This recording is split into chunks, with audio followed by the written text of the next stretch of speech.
백종만 읽을러. 우리 이제 함께 읽어요. 백종만 읽어요.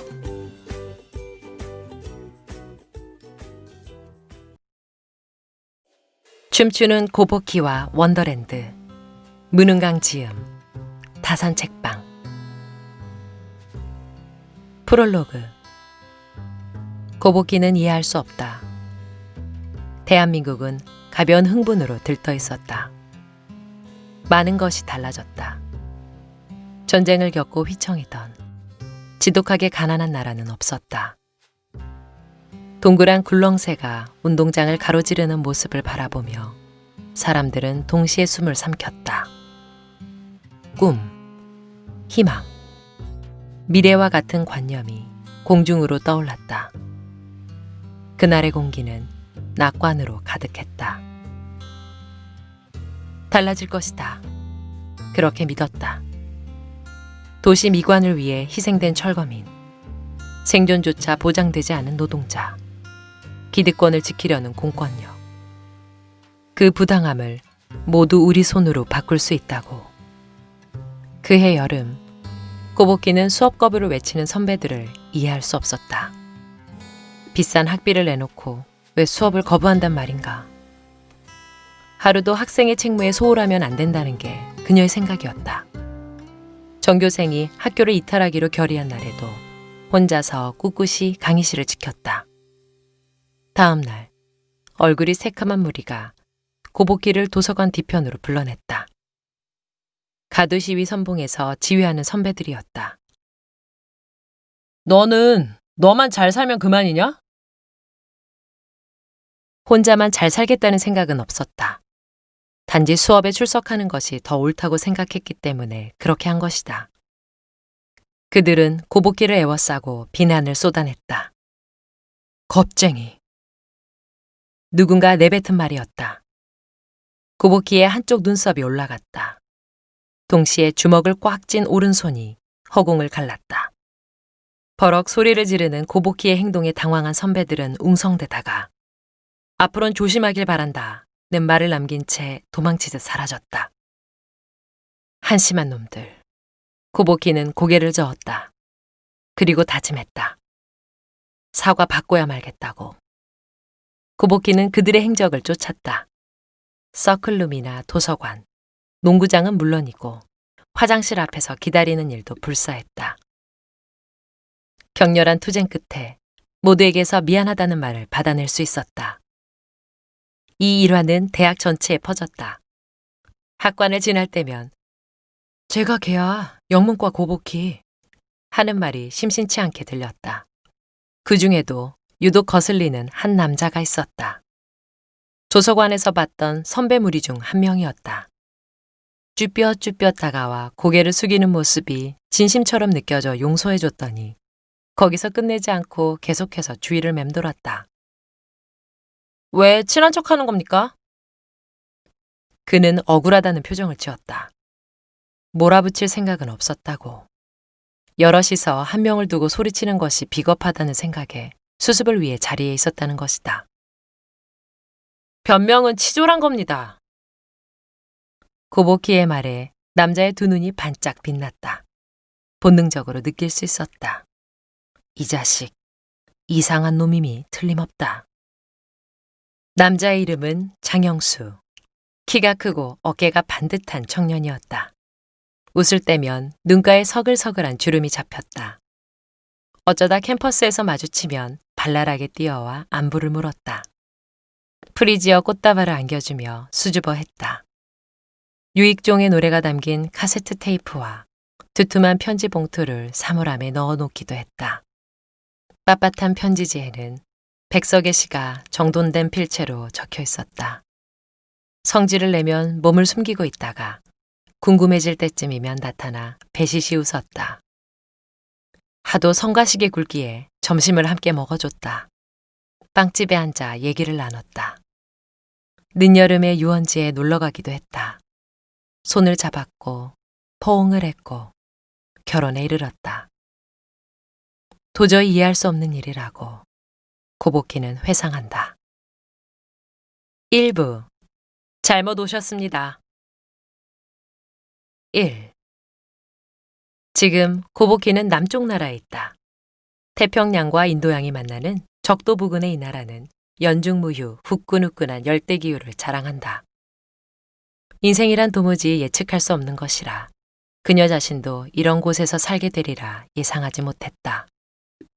누군가는 고보키를 괴팍한 여자라고 정의하지만 그건 사실이 아니다. 단지 고보키는 정확한 루틴을 가지고 있을 뿐이다. 고보키는 아침 5시에 일어나 이부자리를 정리한다. 단발머리를 단정하게 빗은 뒤 청결하고 활동성 좋은 옷으로 갈아입는다. 고보키가 생활하는 공간에 부엌에 난 쪽문을 나서면 곧바로 야외 로비로 나갈 수 있다. 5시 20분부터 로비를 쓸고 데크체어와 파라솔을 펴고 밤사이 풀장의 수면 위로 내려앉은 부유물을 걷어낸다. 그럼 5시 50분이 된다.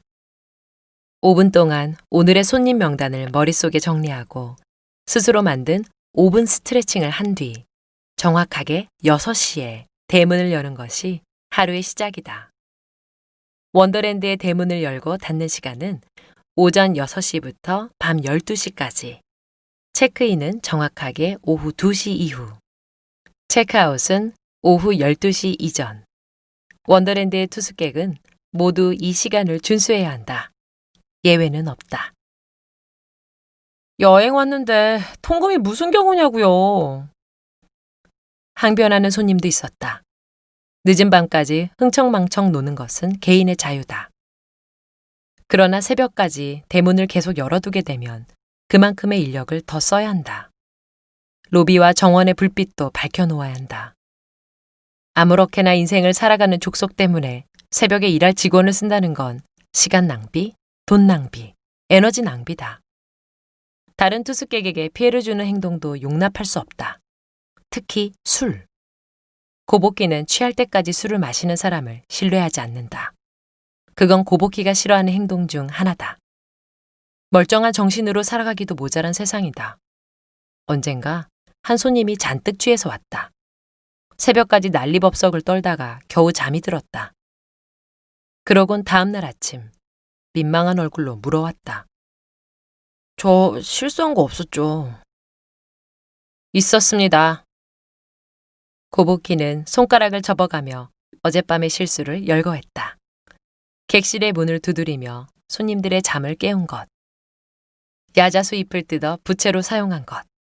휴지 대신 수건을 사용한 것. 컵이랑 컵은 모조리 깨뜨린 것. 추가 요금을 청구했더니 불쑥 화를 냈다. 그런 것까지 돈을 받느냐는 거였다. 당연하다. 여긴 호텔이다. 주정뱅이를 돌봐주는 자선 사업이 아니다. 말 같지도 않은 이유로 환불을 요구하는 사람도 수두룩하다. 방에 벌레가 들어왔다. 수압이 약하다. 베개가 푹신하지 않다. 조명이 너무 밝다. 다 똑같은 놈들이다. 구글맵이나 트립 어드바이저에 후기를 올리겠다며 협박하는 것까지. 한치도 다른 게 없다. 고보키는 인터넷 족속들이 싫다. 본인이 스마트폰을 쓸 줄 안다는 걸 무기 삼아 맘껏 휘두르는 멍청이들이다.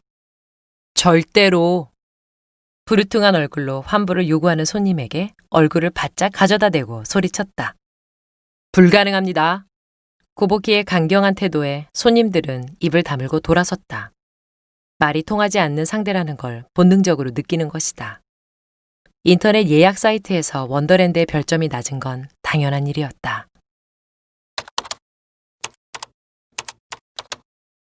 3부. 디스코를 좋아하세요? 3.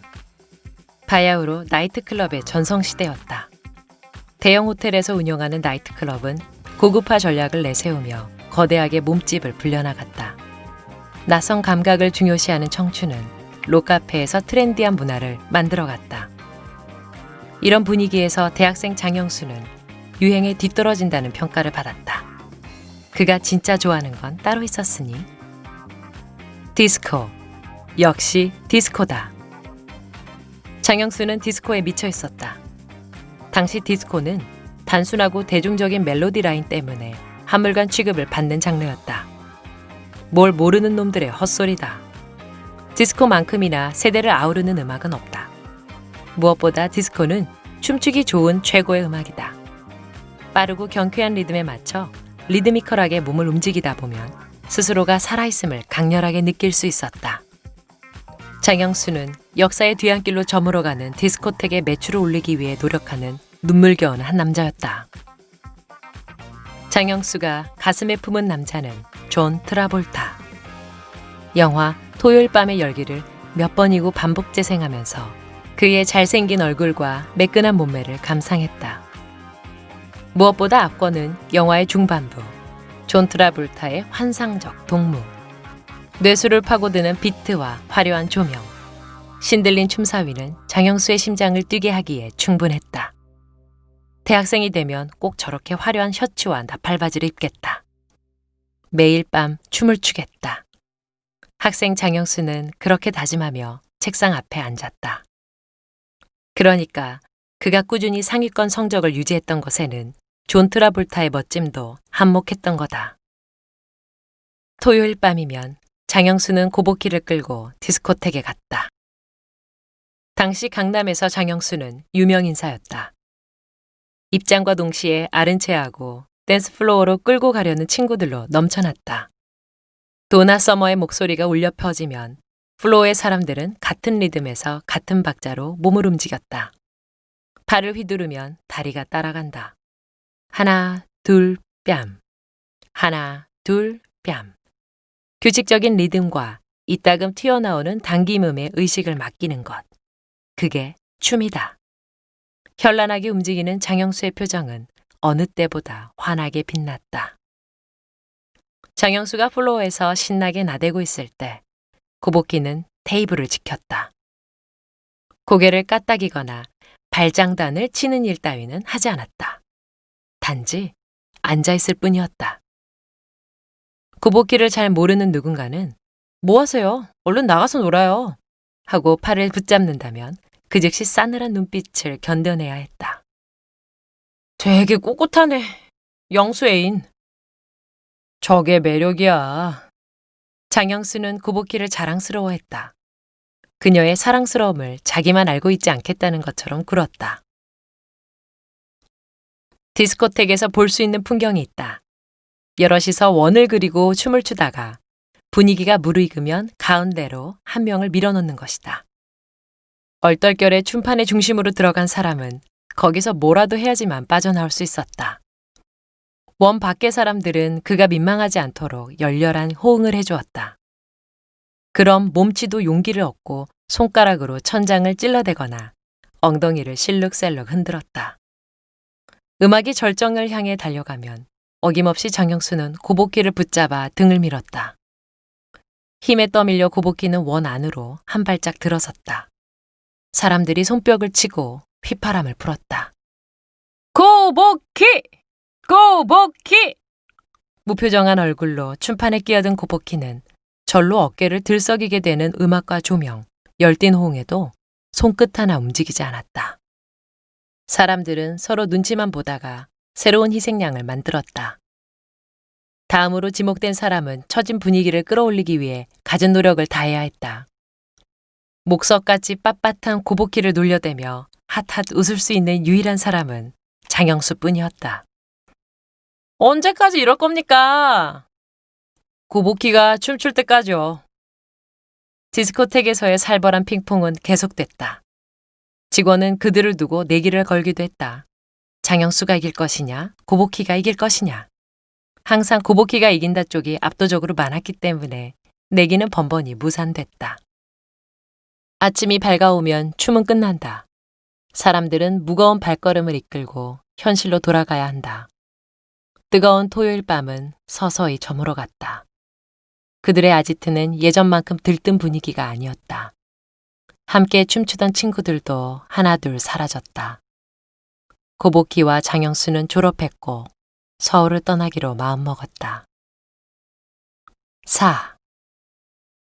인생을 좌우하는 결정은 생각보다 단순한 방식으로 이루어진다. 고보키의 경우에는 조개구이였다. 명동의 후미진 골목에서 그녀는 운명과 같은 음식을 만났다. 맛있는 것을 사주겠다는 장영수의 뒤를 따라간 것이 실수였다. 간판도 제대로 달려있지 않은 가게는 뿌연 연기로 가득했다. 코가 빨간 아저씨들 몇 명이 왁자지껄 떠들고 있었다. 요란스럽게 건배하고 테이블을 탕탕 내리쳤다. 접대 먹던 걸로 주세요. 오란씨도 하나요? 자주 찾아왔던 듯 장영수는 주문에 익숙해 보였다. 나 바다 사나이잖아요. 장영수가 의기양양한 얼굴로 말했다. 그에게는 고향을 그리워하는 사람들이 가지고 있는 쓸쓸한 냄새가 났다. 가끔은 여독에 찌든 얼굴을 하기도 했다. 돌아가고 싶은 곳이 있다는 건 사람을 외롭게 만든다. 한쪽 발은 저 멀리 두고 한쪽 발로만 현실을 살고 있으니까. 장영수는 목장갑을 끼고 지글지글 끓는 석쇠에 조개를 올려놓았다. 얼마 지나지 않아 조개는 입을 벌려 뽀얀 속살을 드러냈다. 알맞게 구워진 조갯살을 초장에 찍어 고복희의 입에 넣어주었다. 맛있죠? 쫄깃쫄깃한 조갯살을 씹으니 짭조름한 국물이 입안 가득 터져나왔다.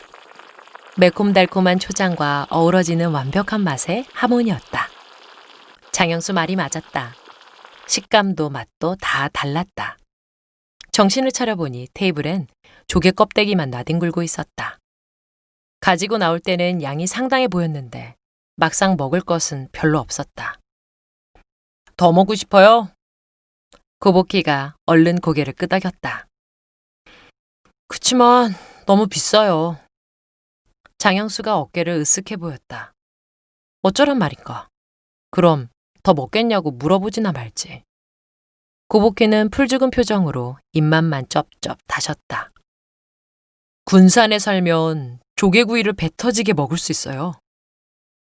배 터지게? 거기가 얼마나 좋으냐면요. 뻘을 쥐기만 해도 백합이 우수수 떨어지거든요. 심심하면 나가 조개를 캐는 거예요. 집에 가져와서 구워 먹고 삶아 먹고 국수랑 죽도 끓이고. 생각만 해도 군침이 돌았다. 그의 입에서 나오는 군산이라는 도시는 서울과는 전혀 다른 세계처럼 느껴졌다. 거기서 나랑 같이 살래요? 장영수가 말했다. 아까부터 티격태격하던 아저씨 무리 중 한 명이 자리에서 벌떡 일어났다. 바닥에 놓인 소주병이 대구르르 굴러 고복희 발끝에서 툭 멈췄다. 쿵! 심장이 내려앉는 기분이었다. 자신에게 이런 순간이 온다면 유원지에 빙글빙글 도는 회전목마나 파란 하늘이 얼굴로 쏟아지는 해변에서 벌어질 이벤트일 거로 생각했다. 조개 껍질이 수북히 쌓인 숯불 앞에서 땀을 뻘뻘 흘리는 광경은 예상하지 못했다. 그러나 눈앞에 놓인 남자는 머릿속에 그려왔던 그대로기에 무심결에 씹은 생당근의 달콤함이 혀끝을 맴도는 바람에 고복희는 그만 고개를 끄덕이고 말았다. 여러분, 오늘 낭독해드렸던 춤추는 고복희와 원더랜드 어떠셨나요? 실제로 오늘 낭독해드린 내용을 들어보시면 고복희는 디스코, 특히 춤을 춘다라는 것을 상상할 수 없는 위인이었는데 제목에 춤추는 고복희라고 역설적으로 적혀 있죠. 이 이야기의 끝에서 고복희가 과연 정말 춤을 좋아하게 될지 궁금하게 만드는 사실 낭독의 포인트가 있었습니다.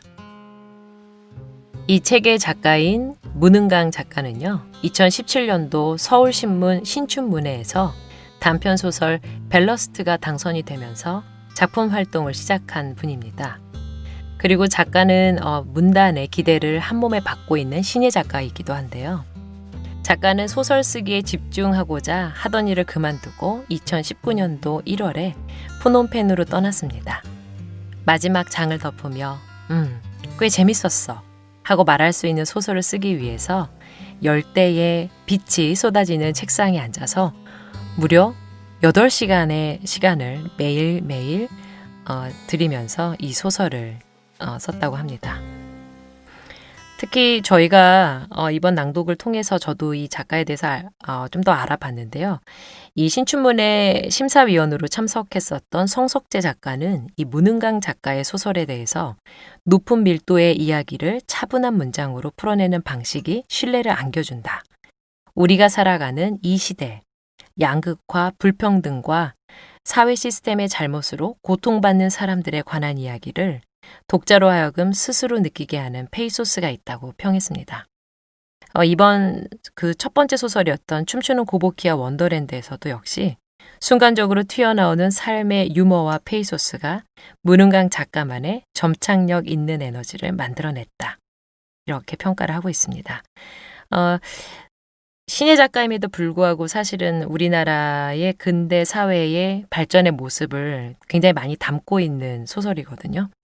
그래서 1992년생답지 않은 아주 심도 있는 이야기를 재미있게 펼쳐가고 있습니다.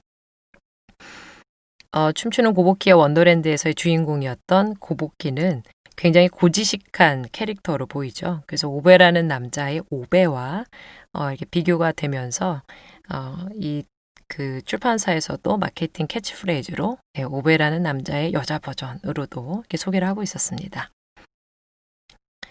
이 작품은 사실은 마지막 페이지를 넘기고 나면 마음이 굉장히 따뜻해지고요. 어쩔 줄 몰라서 옆 사람에게 고보키의 매력에 대해서 굉장히 말하고 싶어지는 마법과도 같은 소설이다라고 여러분들의 평가가 있습니다. 그래서 이 소설은 품격과 재미를 통해서 단조로운 삶이 더 깊은 성숙의 차원으로 나아가는 감동의 시간을 누리게 해주는 이야기입니다. 여러분들도 이 이야기를요, 오늘 사실은 저는 조금 더 그 장영수라고 하는 남편과 고보키가 만나게 되는, 그리고 그 둘의 사랑이 이루어지는 장면을 주로 낭독을 해드렸고요. 그리고 장영수는 사실 병으로 먼저 세상을 떠나고, 장영수가 한번 내뱉었던 우리 나중에 남쪽 나라에 가서 살지 않을래? 라는 그 말을 지키기 위해서 고보키 혼자 캄보디아로 떠나 원더랜드라고 하는 호텔을 이렇게 운영을 하게 됩니다. 그래서 원더랜드를 운영하는 그 첫 장면에서 시작이 되고 있고요. 이 소설 전체적인 내용은 정말 재미있으니까요. 꼭 책으로 다시 한번 만나보셨으면 좋겠습니다. 오늘 낭독은 여기까지입니다. 우리 다음에 다시 만나요. 지금까지 북나레이션의 비였습니다.